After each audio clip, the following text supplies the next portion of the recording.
ప్రేమ సమాజం అని మనం కొద్ది రోజులుగా ఈ మొత్తం ఎపిసోడ్లో వివాదం వినిపిస్తూ ఉన్నాం. అది సాయి ప్రియ రిసార్ట్స్ ఓనర్ ప్రసాద్ గారిది అని పెద్ద మనిషి.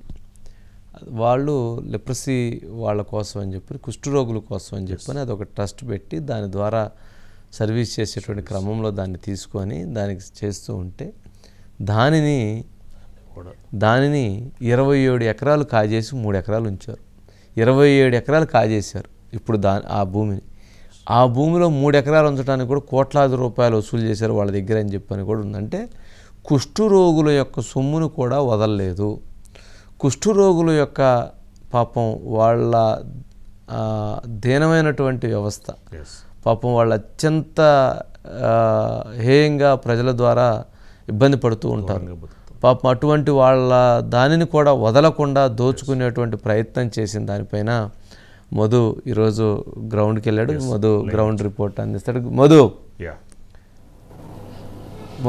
ఏంటి మధు, మొత్తానికి ఏంటి అసలు ఏం తేలింది? నీ విచారణలో వచ్చినటువంటి అంశాలు ఏంటి? పబ్లిక్ తెలియజేస్తున్నటువంటి అంశాలు ఏంటి? సార్, కబ్జా వెనుక కుట్రకోణం సార్. ఆ కుట్రకోణం వెనుక సరికొత్త కోణం ఇప్పుడు మనం బయట పెట్టబోతున్నాం. వైజాగ్ నుంచి భీమిలికి వెళ్ళేటటువంటి రోడ్ ఏదైతే ఉందో, ఆ ఋషికొండ బీచ్ సంబంధించి ఆ రోడ్ ఏదైతే ఉందో, ఆ రోడ్డుకు సంబంధించి ప్రేమ సమాజం అనేటటువంటి ల్యాండ్స్, ఆ ల్యాండ్స్ ఏవైతే ఉన్నాయో సార్, ఆ ల్యాండ్స్కు సంబంధించినటువంటి కబ్జా జరిగింది. సర్వే నెంబర్ 16, అదేవిధంగా 23, 24 ఏవైతే సర్వే నెంబర్లు ఉన్నాయో ఆ సర్వే నెంబర్లలో పూర్తిగా కూడా కబ్జా జరిగింది. ఆ కబ్జా జరగడానికి గల ప్రధాన కారణం ఏంటి అనే దాని మీద అసలు ఎందుకు జరిగిందని ఇప్పుడు మనం బయట పెట్టబోతున్నాం సార్. అక్కడ చూసుకుంటే సార్, ఋషికొండ ప్యాలెస్ ఉంది కదా. సో ఋషికొండ ప్యాలెస్ ఏదైతే ఉందో ఆ ప్యాలెస్కి ఈ ప్రేమ సమాజానికి సంబంధించి జస్ట్ 1 or 1.5 కిలోమీటర్ మాత్రమే ఉంటుంది. అంటే ఆ ప్యాలెస్ అంతా కూడా కొండ మీద ఉంటుంది. ఈ ప్రేమ సమాజం ల్యాండ్ ఏదైతే ఉందో ఇది కూడా 1 కిలోమీటర్ దూరంలో ఉంటుంది కదా సార్. ఇక్కడ కూడా అంటే అక్కడ నిర్మించినటువంటి ప్యాలెస్ A1 అయితే, A1 అంటే ఏదో అక్యూజ్డ్ 1 అని కదా సార్. అక్కడ A1 అంటే ఒక పేరు పెట్టుకున్నాను నేను. అంటే అక్కడ A1 ఉంటే ఇక్కడ A2 ఉండేలాగా, అంటే అందరూ కూడా కబ్జా చేసి ఇక్కడ ఏదో వెంచర్లు వేస్తారు అనుకుంటారు కాదు. ఇక్కడ A2 ఎవరైతే ఉన్నారో, జస్ట్ చెప్తున్నాను, A2 అక్కడ A1 ఇక్కడ A2 ఎవరైతే ఉంటారో A2 కూడా ఇక్కడ ప్యాలెస్ నిర్మించడానికి పక్కాగా ప్లాన్ జరిగింది. ఆ ప్లాన్ జరగడానికి అందుకోసం అనేసి, అంటే అక్కడ ఒక A1 ప్యాలెస్ ఉంటుంది, ఇక్కడ A2 ప్యాలెస్ ఉంటుంది, ఆ తర్వాత A3 ప్యాలెస్ కూడా ఉంటుందేమో అది తెలియదు. కానీ ఇక్కడ అయితే A2 ప్యాలెస్ అయితే నిర్మించడానికి సిద్ధమయ్యారు. వైసీపీ అధికారంలోకి వస్తే అక్కడ కూడా ఈ పార్టీకి ప్యాలెస్ నిర్మాణం జరిగేది. అంటే ఇక్కడి నుంచి అక్కడికి హాయ్ చెప్పుకోవడానికి ఎవరెవరు హాయ్ చెప్పుకుంటారని అయితే తర్వాత సంగతి. కానీ ఇక్కడ ఒక ప్యాలెస్ అయితే సిద్ధమయ్యింది. ఈ ప్యాలెస్కి సంబంధించినటువంటి ఆ భూములు ఏవైతే ఉన్నాయో సార్, కుష్ఠ రోగులకు సంబంధించినటువంటి లెప్రసీ, అంటే పాపం వాళ్ళ కోసము ఈ సేవ చేయడానికి కావాల్సినటువంటి ఆ డబ్బుల కోసము ఎవరికైనా సరే లీజుకి ఇచ్చేస్తే ఆ లీజు ద్వారా వచ్చేటటువంటి డబ్బులతో మెరుగైన వైద్య సేవలు అందించాలి అని ఆ మొత్తం ల్యాండ్స్ అన్నింటినీ కూడా లీజుకి ఇవ్వాలనుకున్నారు. అనుకున్నట్టుగానే లీజుకి అయితే ఇచ్చేశారు. సాయి ప్రసాద్ ఎవరైతే ఉన్నారు సార్, ఆ సాయి ప్రసాద్కి ఇప్పటివరకు 2016 నుంచి 2036 వరకు కూడా ఆయనకు లీజ్ అగ్రిమెంట్ ఉంది. సో ఆ లీజ్ అగ్రిమెంట్ ఉన్నా సరే ఆయన నాకు వద్దనే వద్దు అని కూడా వెంటనే ల్యాండ్స్ అన్నింటినీ కూడా తిరిగి ప్రేమ సమాజం వాళ్ళకి ఇచ్చేశారు. అలా ఇవ్వడానికి ఒక రోజు ముందు, రేపు ఇచ్చేస్తున్నారు అంటే ఒక రోజు ముందు ఆ రిసార్ట్స్లో, సాయి ప్రియ రిసార్ట్స్లో, మళ్ళీ చెప్తున్నాను, సాయి ప్రియ రిసార్ట్స్ ఏవైతే ఉన్నాయో ఆ రిసార్ట్స్లో ఆ రోజు రాత్రి ఏం జరిగింది అనేది బయటికి రావాలి. నిజంగానే భయపెట్టారు, ఏదో క్వశ్చన్ మార్క్ ఏం లేదు సార్.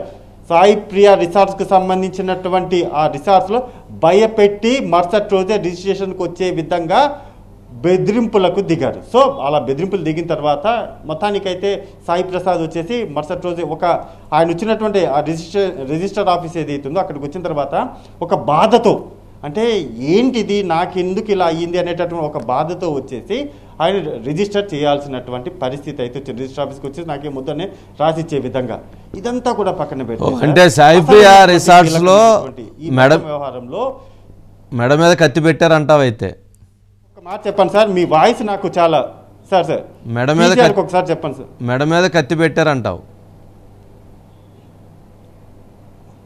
ఖచ్చితంగా సార్, మెడ మీద కత్తి పెట్టి నువ్వు ఇంకా రాస్తావా లేకపోతే లేదా అనే విధంగా బెదిరించారు. అయితే ఈ మొత్తం సార్ సార్ చెప్పండి సార్, ఇక్కడ ఒకటి సార్, అక్కడ ప్యాలెస్ నిర్మించడానికి అంటే A1 ప్యాలెస్ అక్కడ ఉంది, ఇక్కడ A2 ప్యాలెస్ నిర్మించడానికి తెర వెనుక సహకరించినటువంటి అధికారుల లిస్టు కూడా రెడీ అయింది సార్. ఎవరెవరు ఈ మొత్తం వ్యవహారంలో ఉన్నారు అంటే విద్యుత్ లత, చీఫ్ సిటీ ప్లానర్ ఎవరైతే ఉన్నారో అప్పట్లో సార్, ఆమె ఒకరు మెయిన్ కీ రోల్ ఉంటే, అదేవిధంగా chief urban planner sir Suresh, ఇతను ఒక కీలకమైనటువంటి, అదేవిధంగా కోటేశ్వరరావు ఇతను వచ్చేసి కమిషనర్ VMRDAకి సంబంధించినటువంటి కమిషనర్ అయితే, అదేవిధంగా వేణుగోపాల్ రెడ్డి జాయింట్ కలెక్టర్, ఈయన చాలా కీ రోల్ మెయిన్ వీళ్ళందరిలో కంట వేణుగోపాల్ రెడ్డి జాయింట్ కలెక్టర్ ఎవరైతే ఉన్నారో అతను కీ రోల్ పాటించారు. వీళ్ళందరూ ఒక ఎత్తు అయితే సార్, ఇప్పుడు ఒక చెప్పినటువంటి పేర్లందరూ కూడా కావచ్చు, ఇప్పుడు ఎవరైతే విద్యుత్ లత సురేష్ కావచ్చు, కోటేశ్వరరావు కావచ్చు, వేణుగోపాల్ రెడ్డి, వీళ్ళందరూ ఒక పక్క అయితే అసలైనటువంటి పర్సన్ ఒకడు ఉన్నారు సార్, ఆ పర్సనే శాంతి. అసలు ఏ స్థాయిలో సహకరించింది శాంతి అంటే పూర్తిగా కూడా ఆ భూములకు సంబంధించినటువంటి వ్యవహారంలో కొత్త కమిటీని ఏర్పాటు చేసేది. అంటే ఉన్నటువంటి ప్రేమ సమాజానికి సంబంధించినటువంటి కమిటీ ఏదైతుందో ఆ కమిటీని మొత్తాన్ని రద్దు చేసేసి కొత్త కమిటీని తీసుకొని వచ్చేసి ఆ కొత్త కమిటీలో ఎవరికి చెప్తే వాళ్ళకి భూములు ఇచ్చే విధంగా ఆ భూములన్నీ కూడా మనం అనుకున్నటువంటి A2 ఎవరైతే ఉన్నారో విసారెడ్డికి వచ్చే విధంగా చేసుకొని ఆ తరువాత అక్కడ రెండో ప్యాలెస్ వచ్చేసారు. ఇప్పుడు అందరూ ఎంతవరకు తెర మీదకి వచ్చిందంటే జస్ట్ ప్రేమ సమాజానికి సంబంధించినటువంటి భూములను కబ్జా చేశారు, అక్కడ ఏదో నిర్మించాలనుకున్నారు, ఏదో కాదు, రెండో ప్యాలెస్ నిర్మాణం వైజాగ్లో జరగబోతోంది. ఆ జరగడానికి కావాల్సినటువంటి అన్ని ఏర్పాట్లు చేసుకున్నారు. జస్ట్ ఇంకా అధికారం వచ్చి ఉంటే మాత్రం రెండో ప్యాలెస్ మనం అక్కడ చూసేవాళ్ళం సార్. ఓకే, మరి ఇప్పుడు ఏంటి ఆ భూముల పరిస్థితి ఏంటి? ఎవరి దగ్గర ఉన్నాయి, ఎవరి ఆధీనంలో ఉన్నవి? సార్ సింపుల్గా ఒకటే సార్, ఆ మొత్తం భూములు అన్నీ కూడా రిటర్న్ వెళ్ళిపోయాయి. అంటే దేవాదాయ శాఖకు సంబంధించినటువంటి ఉన్నతాధికారులతో కూడా నేను కూడా ఈరోజు మాట్లాడాను, వాళ్ళ ఆఫీస్కి వెళ్ళాను, అసలు ఏంటి భూముల వ్యవహారానికి సంబంధించి అని మాట్లాడితే మొత్తానికైతే దేవాదాయ శాఖకు అండర్లోకి వెళ్ళిపోయి ప్రేమ సమాజానికి సంబంధించినటువంటి వాళ్ళ హండోలు ఉన్నప్పటికీ కూడా ఇంకా కూడా క్వశ్చన్ మార్క్ ఉంది.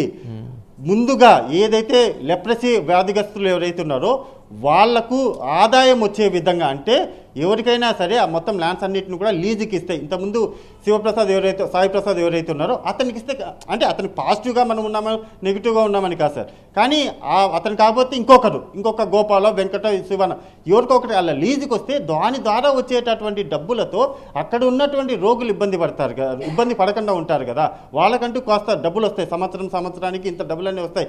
తెలుగుదేశం పార్టీ అధికారంలోకి వచ్చిన తర్వాత గతంలో కూడా మీరు ఇస్తున్నటువంటి ఏదైతే రెంట్ ఉందో దానికి కాకుండా 10 రెట్లు ఎక్కువ కావాలని చెప్పి ఒప్పించి మరి ఎక్కువ డబ్బులు వచ్చే విధంగా, అంటే ప్రేమ సమాజానికి ఎక్కువ డబ్బులు వచ్చే విధంగా అక్కడ పక్కాగా ప్లాన్ చేశారు. పర్ఫెక్ట్ గానే సాగుతుంది, అలా సాఫీగా సాగుతున్న దాంట్లో ఈ చెత్త బ్యాచ్ ఎవరైతే ఉన్నారు సార్, ఈ చెత్త బ్యాచ్ వచ్చి చేరడం వల్ల చెత్త అయ్యింది. ఆ చెత్తని ఇప్పుడు క్లీన్ చేసే పనిలోనే అధికారులు అందరూ ఉన్నారు. దేవాదాయ శాఖకు సంబంధించినటువంటి ఉన్నతాధికారులు వైజాగ్ భీమిలి రోడ్డుతో పాటు వైజాగ్ సరౌండింగ్ ప్లేసెస్ లో ఉన్నటువంటి ఈ చెత్త ఏదైతే ఉందో చెత్తను చేసి వెళ్ళినటువంటి ఆ చెత్త ఎవరైతే ఉన్నారో వాటన్నిటిని కూడా తీసి పడేసి సముద్రంలో విసిరేయడానికైతే సిద్ధమయ్యారని చెప్పొచ్చు సార్. Okay, right. మదన్ బయట ఉంటుంది. ఓకే, దీని మీద మదన్ కూడా మాట్లాడినట్టు ఒకసారి బయట ప్లే చేయండి.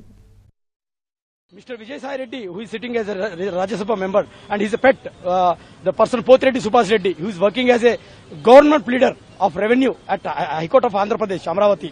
These both people have conspirately, captured my wife, and they did a lot of, illegal activities. They looted, they grabbed more than 1,000 crores of lands under the Endowment Department of Andhra Pradesh. This is totally a illegal activity, and not only just grabbing the land, even they went to an extent of having a illegal baby with my wife. Now my wife gave a birth to a male baby who is not my baby. I want a DNA test to the Mr. Vijay Sai Reddy and to Potreddy Subhash Reddy, who is the father of that baby. Right Madhu, ఇంతేనా ఇంకేమైనా వస్తూ ఉన్నాయా మరి అక్కడ వైజాగ్లో list పెరుగుతూ ఉందా? లేదు సార్, అసలు ఇప్పుడు నేను చెప్పింది జస్ట్ శాంపుల్ మాత్రమే సార్. అది జస్ట్ ఈ మొత్తం ఈ ల్యాండ్స్ ఏవైతే ఉన్నాయో సార్, ప్రేమ సమాజం సంబంధించినటువంటి ల్యాండ్స్ జస్ట్ సింపుల్ మాత్రమే. ఆగే దిన్ అంటే వచ్చే రోజుల్లో ఉంది ఇన్స్టెంట్ క్రోకడైల్ ఫెస్టివల్ అంటాం కదా సార్, ఖచ్చితంగా ఉండబోతుంది, చూపించబోతున్నాం కూడా. దానికి కావాల్సినటువంటి ఆధారాలు కూడా మన దగ్గరికి వస్తూనే ఉన్నాయి. అంటే ఇంకా ఆగడం లేదు, తీసుకొని అని వస్తున్నాయి. ఉంది రేపటి నుంచి అసలైన పండగ చూడబోతున్నాం. ఈ రోజు మొదలు పెట్టాం సార్ సినిమా. అసలు సినిమా కమింగ్ డేస్ లో డెఫినెట్ గా చూపిస్తాం కూడా సార్.